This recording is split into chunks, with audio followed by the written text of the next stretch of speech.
Hello students, આજે આપણે ધોરણ 12ના ચેપ્ટર નંબર 13ના લેક્ચર નંબર 7માં સજીવોની અજૈવિક કારકો અથવા ભૌતિક પરિબળો એની સામેની પ્રતિક્રિયા.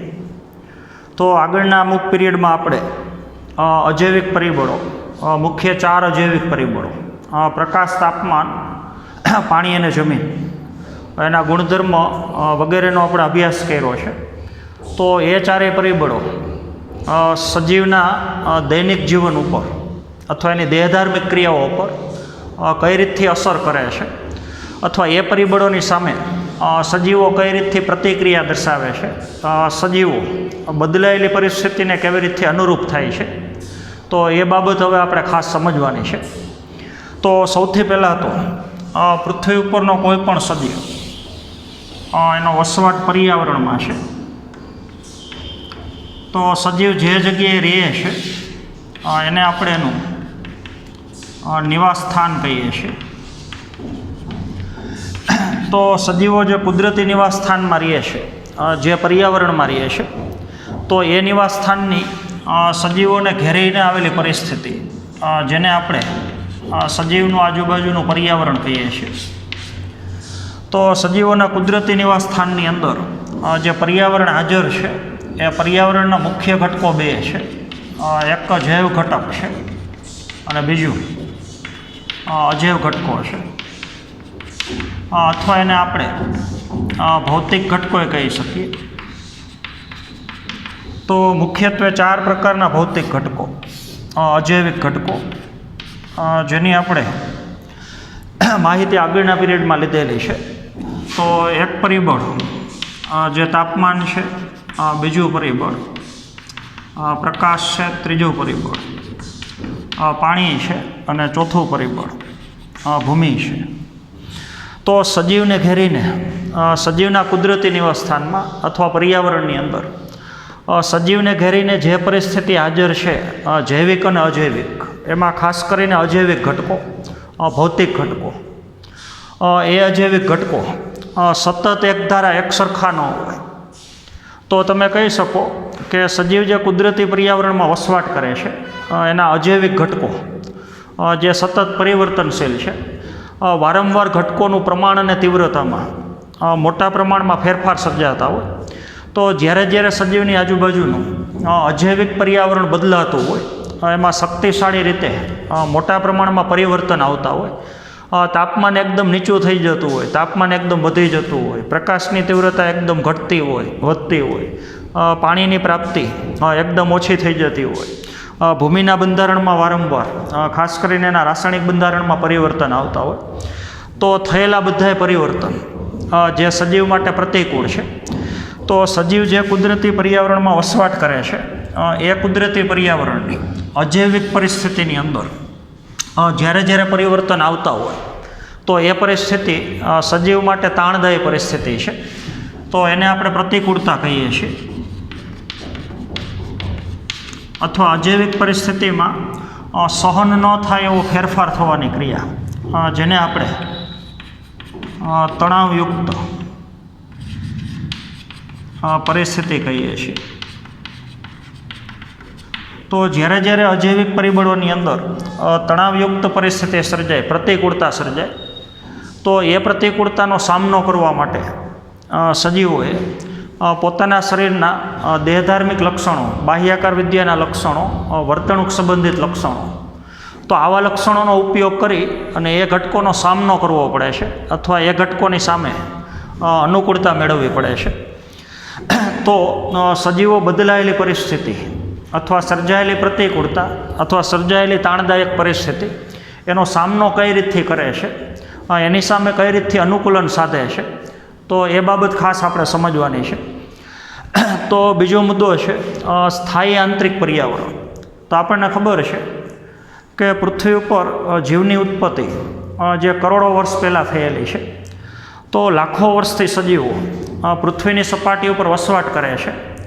તો લાખો વર્ષની પ્રક્રિયાના અંતે ઉદ્વિકાસની ક્રિયામાં ધીમે ધીમે સજીવોએ જેમ જેમ પર્યાવરણ બદલાતું ગયું, જેમ જેમ જરૂરિયાત ઉત્પન્ન થતી ગઈ, એમ પોતાના શરીરની અંદર, દેહની અંદર આંતરિક પર્યાવરણને એકદમ સ્થિર રાખી શકાય એ રીતથી આંતરિક પર્યાવરણનો જરૂરિયાત પ્રમાણે વિકાસ કરેલો છે. તો કોઈ પણ સજીવ જો પોતાના શરીરના આંતરિક પર્યાવરણને સ્થિર રાખી શકતું હોય, એકધારું એકસરખું રાખી શકતું હોય, તો એ પરિસ્થિતિને આપણે સમસ્થિતિ કહીએ છીએ. દાખલા તરીકે મનુષ્ય એ પોતાના શરીરનું 37°C તાપમાન આંતરિક પરિસ્થિતિને એકધારી એકસરખી સ્થિર રાખી શકે છે. તો તમે કહી શકો કે મનુષ્ય સમસ્થિતિની જાળવણી કરી શકે છે. મનુષ્ય પોતાના શરીરની અંદર પૂરતા પ્રમાણમાં, યોગ્ય પ્રમાણમાં પાણીનું પ્રમાણ જાળવી શકે છે, આશ્રુતિ સાંદ્રતાનું નિયમન કરી શકે છે. તો એ સમસ્થિતિનું બીજું ઉદાહરણ છે. તો આવી ક્ષમતા સજીવોને સિદ્ધિ પ્રાપ્ત થયેલી નથી.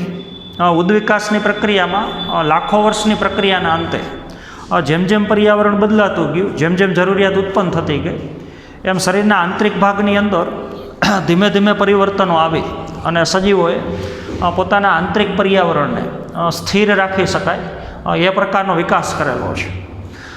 જો સજીવો પોતાનું આંતરિક પર્યાવરણ એકધારું એકસરખું સ્થિર રાખી શકે તો સજીવ દેહની અંદર થતી રાસાયણિક પ્રક્રિયા અને દેહધાર્મિક ક્રિયાઓ જે સજીવ ઊંચામાં ઊંચા દરે કરી શકે, ઇષ્ટતમ દરથી કરી શકે. તો ઇષ્ટતમ દર એટલે ઊંચામાં ઊંચો દર, સારામાં સારો દર. તો એક વખત આપણે ઊંધી પ્રક્રિયા વિચારીએ. જો સજીવને પોતાના શરીરમાં થતી રાસાયણિક અને દેહધાર્મિક ક્રિયાઓ ઇષ્ટતમ દરથી કરવી હોય, સારામાં સારા દરથી કરવી હોય, તો શરીરનું આંતરિક પર્યાવરણ તે સતત એકધારું એકસરખું જળવાવું જરૂરી છે.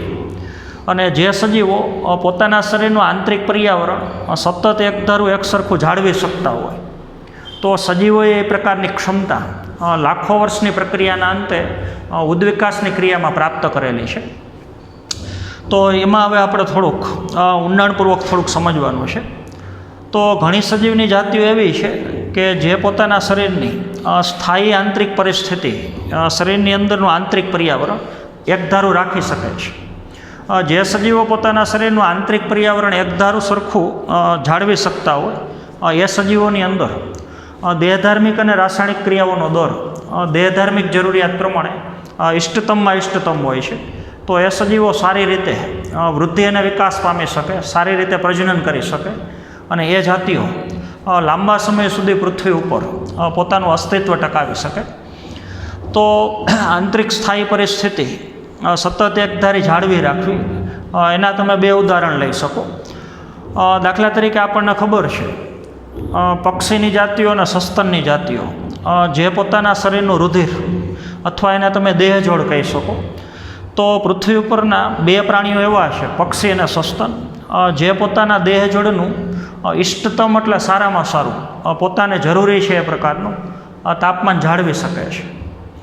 તો આપણને ખબર છે મનુષ્યના શરીરનું તાપમાન 37°C એકધારું આપણે એકસરખું જાળવી શકીએ છીએ. એવી જ રીતથી આપણે આપણા શરીરની અંદર જળ નિયમનની ક્રિયાએ કરી શકીએ છીએ. જરૂરિયાત પ્રમાણે પાણીનું પ્રમાણ આપણે જાળવી શકીએ છીએ.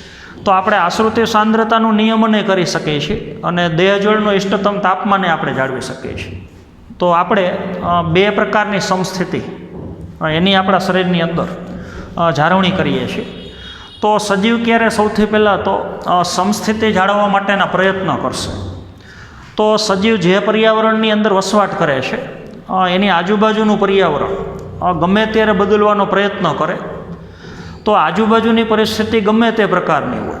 દાખલા તરીકે તાપમાન ઘટે કે વધે, પણ મનુષ્ય પોતાના શરીરનું તાપમાન 37°C એકધારું જાળવે છે. વાતાવરણનું તાપમાન દાખલા તરીકે 25°C છે, તો છતાં પણ શરીરનું તાપમાન 37°C મનુષ્ય જાળવી શકે છે. વાતાવરણનું તાપમાન દાખલા તરીકે 33°C છે, છતાં પણ શરીરનું તાપમાન 37°C. તો આજુબાજુની પરિસ્થિતિમાં ગમે એવા બદલાવ આવે અને છતાં પણ જો સજીવ પોતાની આંતરિક પરિસ્થિતિ એ એકધારી એમને જાળવી શકતા હોય તો એ પરિસ્થિતિને આપણે સમસ્થિતિ કહીએ છીએ. તો સજીવ સમસ્થિતિ જાળવવાનો પ્રયત્ન ત્યારે કરશે કે સજીવની આજુબાજુનું પર્યાવરણ એની અંદર જે અજૈવિક ઘટકો છે એ અજૈવિક ઘટકોની અંદર ગમે તેવા પરિવર્તન આવતા હોય અને છતાં પણ સજીવ પોતાના શરીરની આંતરિક પરિસ્થિતિને સતત એકધારીને એક સરખી જાળવે છે, તો એ ક્રિયાને આપણે સમસ્થિતિની ક્રિયા કહીએ છીએ. તો આવી ક્રિયા હવે આપણે એક ઉદાહરણ ઉપરથી થોડુંક આપણે સમજવાનું છે. તો ટેક્સ્ટબુકની અંદર જે તમને ઉદાહરણ આપ્યું છે એની આપણે થોડી વાત કરવાની છે. આમ તો આપણે સમજાય એ જ પ્રકારનું ઉદાહરણ છે.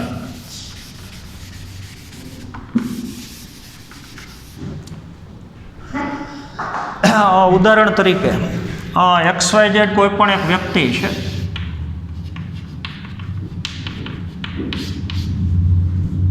તો આ વ્યક્તિ ઊંચામાં ઊંચા દરથી એની કાર્યક્ષમતા, આ વ્યક્તિ પોતાના શરીરની અંદર થતી બધી ક્રિયાઓ, પોતાના બધા કાર્ય સારામાં સારી રીતે, દાખલા તરીકે પર્યાવરણનું તાપમાન, પરિસરનું તાપમાન 25°C હોય ત્યારે કરી શકે છે. તો આ વ્યક્તિને ઊંચામાં ઊંચા દરથી પોતાની કાર્યશીલતા દર્શાવવા માટેનું ઇષ્ટતમ તાપમાન જે 25°C છે. હવે આપણે પ્રયોગ કરવાનો છે. તો જ્યારે પરિસરનું તાપમાન 25°C હોય ત્યારે વ્યક્તિના શરીરની ક્રિયાશીલતા, એની ક્ષમતા, કાર્ય કરવાની ક્ષમતા એ મહત્તમમાં મહત્તમ અને સારામાં સારી છે. હવે આપણે બે પ્રકારની પરિસ્થિતિ લઈએ. દાખલા તરીકે વ્યક્તિની આજુબાજુના પરિસરમાં એકદમ ગરમી છે, અથવા વ્યક્તિની આજુબાજુના પરિસરમાં એકદમ ઠંડી છે.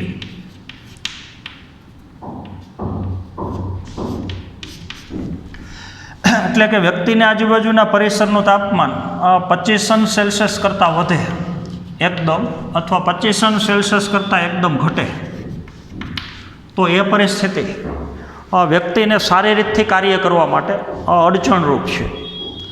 તો આ પરિસ્થિતિનું નિયમન કરવા માટે, એની સામે પ્રતિક્રિયા દર્શાવવા માટે વ્યક્તિ પાસે બે ઓપ્શન છે. દાખલા તરીકે વ્યક્તિ ઘરે છે, કારમાં બેસીને ઓફિસે જાય છે, અથવા વ્યક્તિ છે એ કામ ઉપર ઓફિસ ઉપર બેઠેલી છે, તો દરેક જગ્યાએ જો વ્યક્તિની આજુબાજુમાં 25°C તાપમાન જળવાય તો વ્યક્તિ ઊંચામાં ઊંચા દરે કાર્ય કરી શકે. પણ જો વ્યક્તિની આજુબાજુ એકદમ ગરમીનું સર્જન થાય, એટલે કે 25°C કરતાં તાપમાન એકદમ વધી જાય, તો વ્યક્તિ વાતાનુકૂલિત એટલે કે એસીનો ઉપયોગ કરી શકે. અને જો વ્યક્તિની આજુબાજુમાં ઠંડીનું પ્રમાણ વધારે હોય, એકદમ તાપમાન નીચું હોય, તો તાપીય સગડીનો ઉપયોગ કરી શકે. તો વ્યક્તિ સગડીનો ઉપયોગ કરવાથી અથવા એસીનો ઉપયોગ કરવાથી પોતાના પરિસરનું આજુબાજુનું તાપમાન જે મેન્ટેન કરી શકાય છે, અને જેના લીધે વ્યક્તિ છે પોતાની કાર્યક્ષમતા એમને જાળવી શકે છે. તો વ્યક્તિએ સમસ્થિતિની જાળવણી કરી, પણ આ કૃત્રિમ સમસ્થિતિની જાળવણી કહી શકો.